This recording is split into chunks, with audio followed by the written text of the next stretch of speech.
So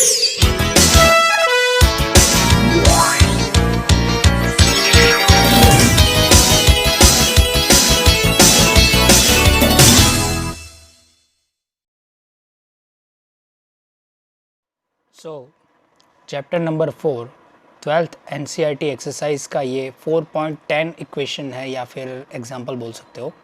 in a reaction between A and B the initial rate of reaction R0 was measured for different initial concentration of A and B as given below.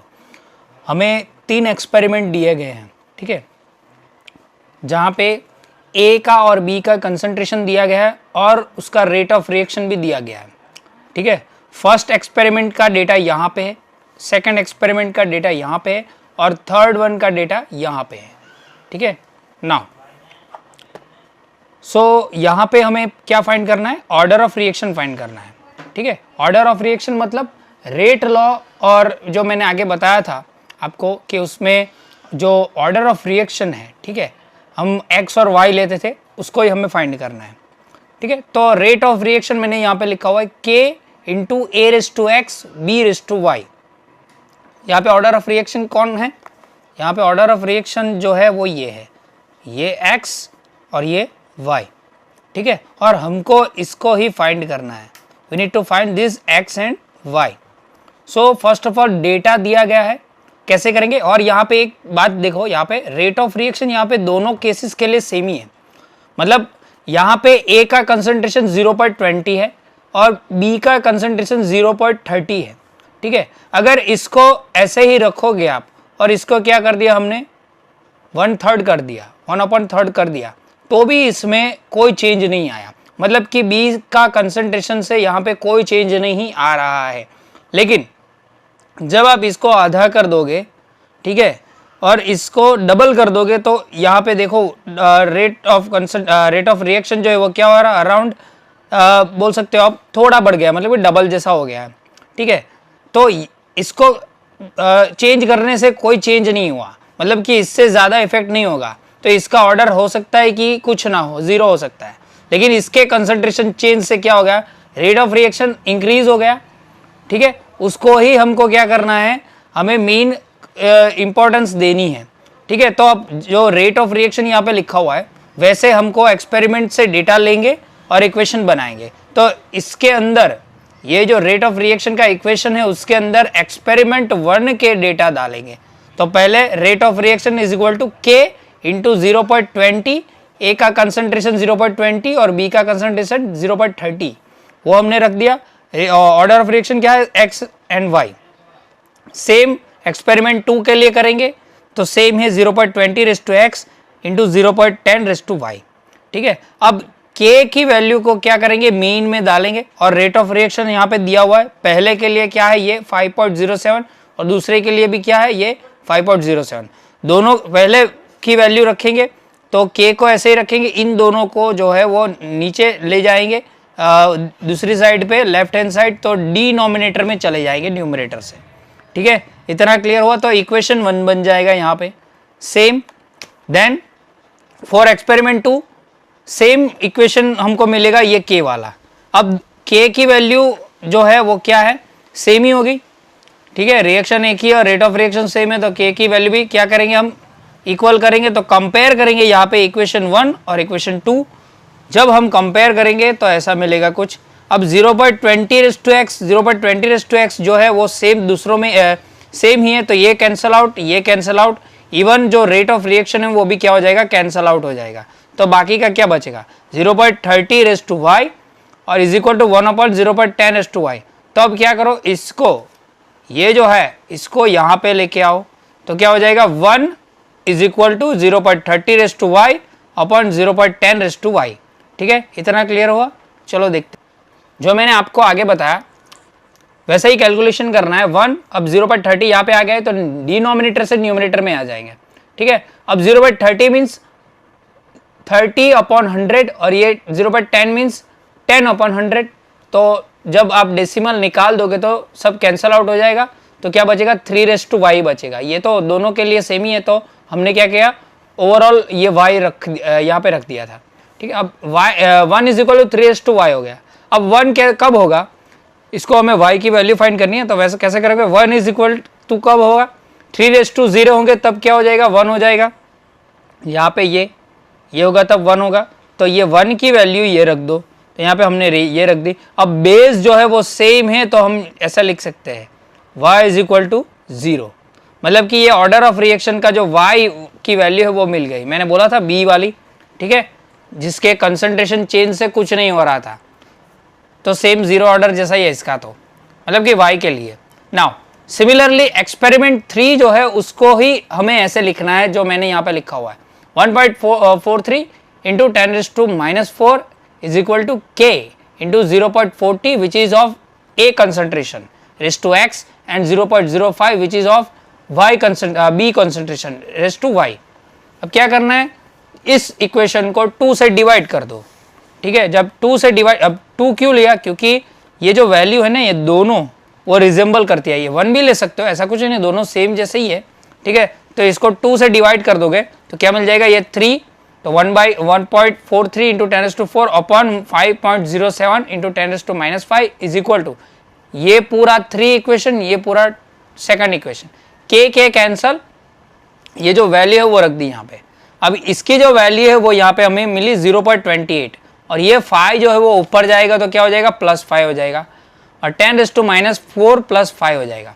यहाँ पे क्या होगा, 0.40 को हमको क्या करना पड़ेगा, 0.20 इंटू 2 करना पड़ेगा, ठीक है। तो दोनों को x पावर मिलेगा, तो 0.20 इंटू 2 अब यहाँ पे तो ऐसे ही रखेंगे, तो 0.20x कट आउट हो जाएंगे।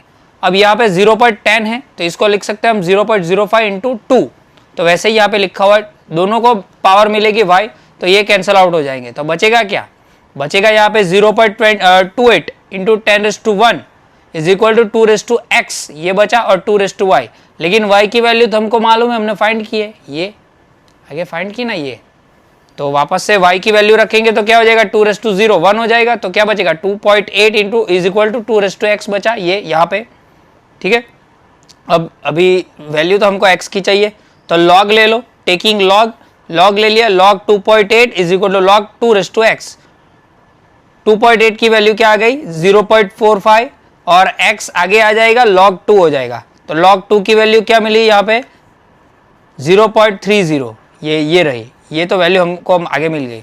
अब x को फाइंड करना है, तो इसको नीचे ले जाओ, तो यहाँ पे 0.45 अपॉन 0.3010, इसकी वैल्यू मिलेगी x is equal to 1.5 around, ठीक है। तो हमको क्या मिल गया, हमको ऑर्डर ऑफ रिएक्शन मिल गया, एक तो x इज इक्वल टू 1.5 और y इज इक्वल टू 0, ठीक है। तो ये इक्वेशन यहाँ पे कंप्लीट, आगे का इक्वेशन देखते हैं। सो दिस इज 4.11, यहाँ पे भी एक्सपेरिमेंटल डेटा दिया हुआ है, ठीक है, और यहाँ पे हमको ऑर्डर ऑफ रिएक्शन फाइंड करना है जो आगे किया, और रेट कांस्टेंट फाइंड करना है, मतलब कि k, ये रिएक्शन है, ये जो है एक्सपेरिमेंट दिए गए 1 2 3 4, अगले वाले में 3 ही थे, यहाँ पे 4 है, A का कंसंट्रेशन, B का कंसंट्रेशन और रेट ऑफ रिएक्शन। पहले आपको ये देखना है कि पहले ये देखो आप, यहाँ पे 0.1 था और यहाँ पे 0.1 था, तब रेट ऑफ रिएक्शन इतना था, ठीक है। अब अगर आप सीधे यहाँ पे देखोगे तो इस केस के अंदर B ऐसा ही रखा हुआ है, ठीक है, क्योंकि यहाँ पे B ऐसे ही रखा हुआ है, लेकिन यहाँ का इसको क्या किया, इससे 4 गुना बढ़ा दिया। जब A को 4 गुना बढ़ा देंगे तो क्या हो गया इसका, और ये देखो क्या होगा, रेट ऑफ रिएक्शन कम हो गया ना, ऐसा नहीं है कि बढ़ेगा, लेकिन कम भी हो सकता है ना, तो देखो ये कम हो गया, ठीक है। ये दोनों जो है वो हम इजीली इसको यूज़ करके किसी की भी वैल्यू फाइंड कर सकते हैं, मतलब कि ऑर्डर ऑफ रिएक्शन जो भी मिलेगा उसका, ठीक है। तो रेट ऑफ रिएक्शन क्या होगा, उसका इक्वेशन ये k इंटू A⁻x B⁻y, ये इक्वेशन हो गया। जब पहले क्या करो, एक्सपेरिमेंट 1 और एक्सपेरिमेंट 4 इनके इक्वेशन लिख लो, ऐसे आप लिखोगे तो क्या मिलेगा, k, इसके लिए लिखोगे तो k into 0.1 into 0.1 into y, इसके लिए क्या होगा 0.4 इंटू एक्स 0.1 इंटू वाई, दोनों की वैल्यू रेट ऑफ रिएक्शन की रख दो। जब आप एक्सपेरिमेंट इस इसके इक्वेशन को इसके इक्वेशन से डिवाइड करोगे, इक्वेशन 4 डिवाइड बाय इक्वेशन 2, यहाँ पे मैंने एक्सपेरिमेंट के ही नाम दिए गए हैं। एक्सपेरिमेंट या इसका जो ये जो एक्सपेरिमेंट है उसका इक्वेशन होगा 4 और इसका क्या होगा 1 या फिर 2, दोनों में से कोई भी ले लो, ठीक है 1 ले लो सॉरी। तो आपको मिल जाएगा x की value, order of reaction x equal to 1 मिल जाएगा आपको, ठीक है। अब जब आप आगे जाओगे, जैसे ही प्रोसीजर 2, तो आप क्या करो, यहाँ पे 4 है तो 4 से 3 को डिवाइड कर दो, इसका इक्वेशन बना दो ऐसे वाला और डिवाइड कर दो। जब आप डिवाइड करोगे तो y की वैल्यू मिल जाएगी। आगे जैसे हमने किया वैसे ही करना है, ठीक है। जब दोनों की वैल्यू मिल गई तो किसी भी इक्वेशन में x की और y की वैल्यू रख दो तो आपको k की वैल्यू मिल जाएगी, ठीक है। ये मिलेगी आपको 6.0 पर मोल स्क्वायर लीटर स्क्वायर पर मिनट, ठीक है। ओके, मैंने आपको यहाँ पे सिर्फ गाइड किया है, आप ये इक्वेशन करना, मतलब कि ये एग्जांपल आपको ही करना है। नाउ 4.12 में क्या है, 4.12 में भी यही रिएक्शन है, लेकिन यहाँ पे बोला गया है कि फर्स्ट ऑर्डर है ए का मतलब कि अगर मान लो कि रेट ऑफ रिएक्शन का इक्वेशन लिख रहा हूँ यहाँ पे, तो क्या हो जाएगा, यहाँ पे होगा rate of reaction is equal to K a⁻1, zero order with B, मतलब कि बी भी है और लेकिन ऑर्डर क्या है, बी का 0 है। ये इक्वेशन है, ठीक है। तो यहाँ पे हमारे जो फिल इन द ब्लैंक्स भरना है, ए का कंसंट्रेशन दिया है, बी का कंसंट्रेशन दिया है, रेट ऑफ रिएक्शन दिया है, इसमें ए का कंसंट्रेशन फाइंड करना है, बी का दिया हुआ है। तो कैसे करोगे, तो ये पहले जो डिटेल हमें दी है उससे हम के फाइंड करेंगे तो हमको मिलेगा के इज इक्वल टू 0.2, ठीक है। नाउ के तो कांस्टेंट है तो वही रहेगा, तो इसके डिटेल के अंदर के की वैल्यू रख दोगे तो आपको इसकी वैल्यू मिल जाएगी। सेम इसमें रखोगे तो इसकी वैल्यू मिल जाएगी रेट ऑफ रिएक्शन, फिर इसमें रखोगे के की वैल्यू, सबकी वैल्यू रखोगे तो इसकी वैल्यू आपको मिल जाएगी। इसका क्या है 0 ही है, यहाँ पे सिर्फ आपको इस इक्वेशन के अंदर वैल्यू ही पुट आउट करनी है, ठीक है। ओके, तो ये भी आपको करना है 4.12, ठीक है। आप जैसे जितने एग्जाम्पल आप करोगे उतना आपको क्लैरिफिकेशन ज़्यादा होगा, ठीक है। ओके, नाउ 4.14 मैं यहाँ पे करके आपको बताऊंगा, उससे आपको सिर्फ अभी तक पता चलेगा, लेकिन आप खुद करोगे तो आपको ज़्यादा क्लियरिफिकेशन होगी। The half life of radio active डेके of C14 sample is 5730 years. कोई कार्बन का सैंपल है जिसकी जो हाफ ईयर की जो आप बोल सकते हो कि वो जो सड़ता है, मतलब कि डेके डिकम्पोजिशन होता है उसका कार्बन का, जैसे कोई भी अगर मान लो कि हम इंसान मरते हैं या फिर कोई एनिमल मरता है तो उसके अंदर जो कार्बन होता है वो डेके होता जाता है, तो उससे हमें पता लगता है कि वो कितने साल पुराना है।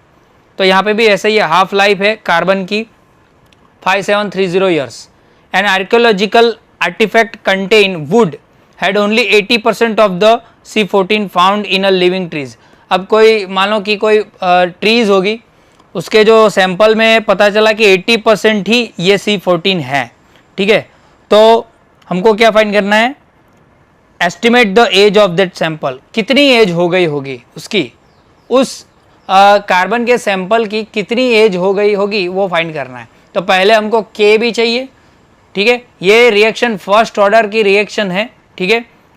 तो यहाँ पे हाफ लाइफ का इक्वेशन क्या होगा फर्स्ट ऑर्डर का, T half is equal to 0.693 upon के।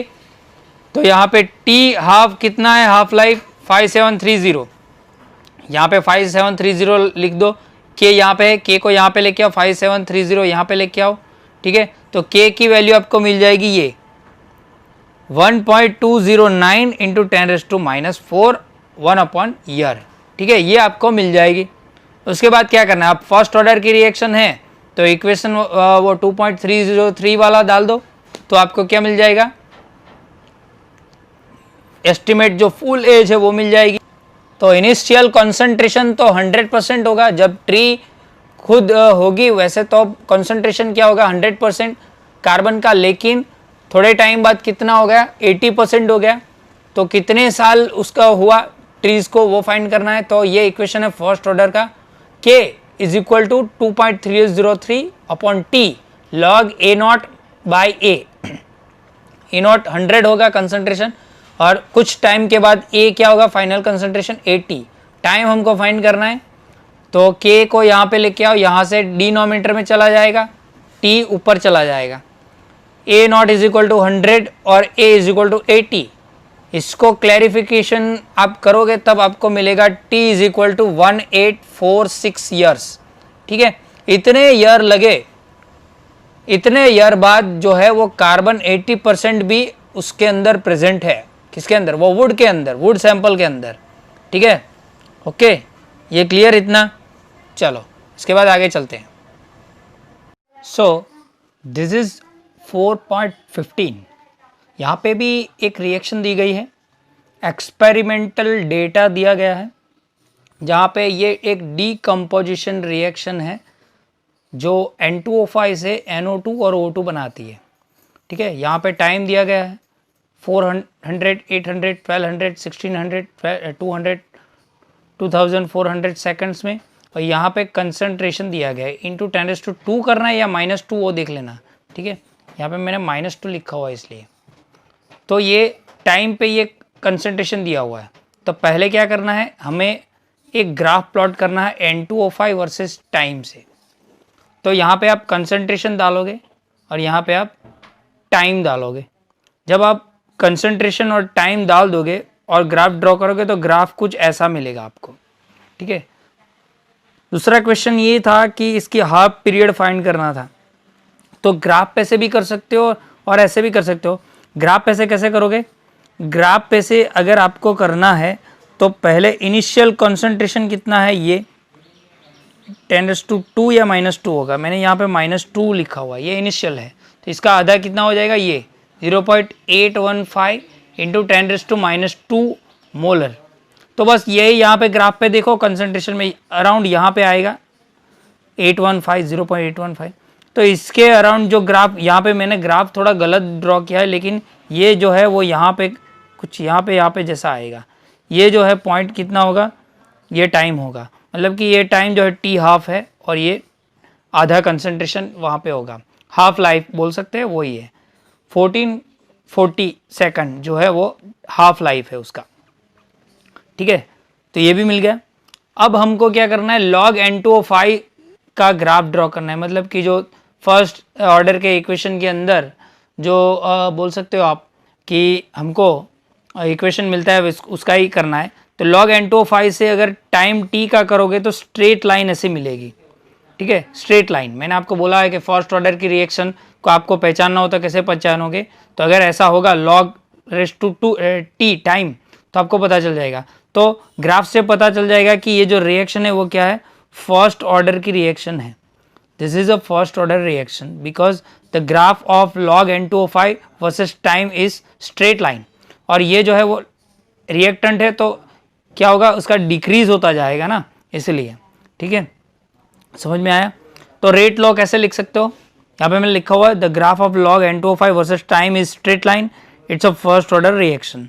Rate law is equal to rate of reaction is equal to k into N2O5 raise to 1। First order है तो यहाँ पे ऑर्डर ऑफ रिएक्शन क्या आएगा, 1 ही आएगा।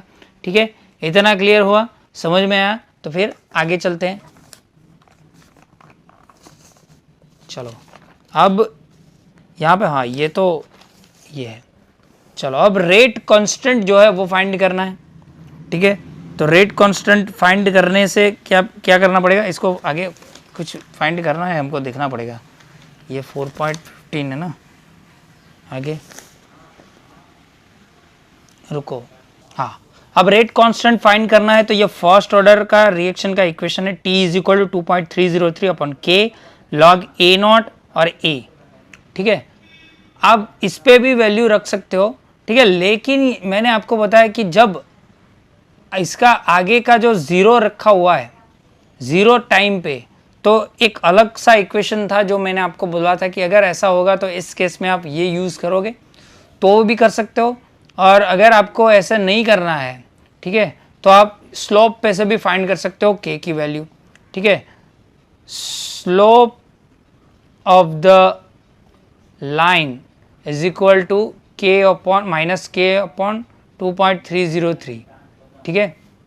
ग्राफ पे से आपको ये मिल जाएगा, ओके क्लियर। के की वैल्यू आपको मिलेगी 4.8410⁻⁻4 पर सेकंड, ये -4 है, ये आपको मिलेगी के की वैल्यू। अब एक बार के की वैल्यू मिल गई तो आप टी हाफ तो फाइंड कर ही सकते हो, जो 1432 सेकंड हो जाएगा, ठीक है। समझ में आया, ओके क्लियर। यही थोड़ा कॉम्पिटिटिव हो सकता है, बाकी तो बहुत ही ईजी है, ठीक है। चलो ये 4.15 जो था वो यहाँ पे ख़त्म हो गया, इसके बाद का जो है वो हम आगे देखेंगे, ठीक है। हाँ, एक 4.16 जो है, 4.16 वो क्या बोलता है, the rate constant for first order reaction is 60 second. K की वैल्यू दी गई है 60 second -1। How much time will it take to reduce the initial concentration of the reactant to its 1/16। तो मान लो कि इनिशियल जो है, मतलब कि ए नॉट जो है वो ए है, ठीक है, ए है, तो फाइनल क्या होगा, a/16 होगा, मतलब कि A naught is equal to A is equal to a/16, ठीक है। ये मिल गया। फर्स्ट ऑर्डर रिएक्शन है तो क्या होगा, t is equal to 3.303 upon K log A naught by A naught की वैल्यू रख दो a, इसकी वैल्यू रख दो a/16, इसकी वैल्यू हमको मिली है 60, ठीक है ना, इसकी वैल्यू 60 मिली है ना, बस सीधा रख दो तो आपकी वैल्यू टाइम आ जाएगा आपको 4.6 × 10⁻² सेकंड, ये आपको वैल्यू मिलेगी, ठीक है। तो 4.16 तक यहाँ पे हम करते हैं इस वीडियो के अंदर, आगे हम चलेंगे, ठीक है।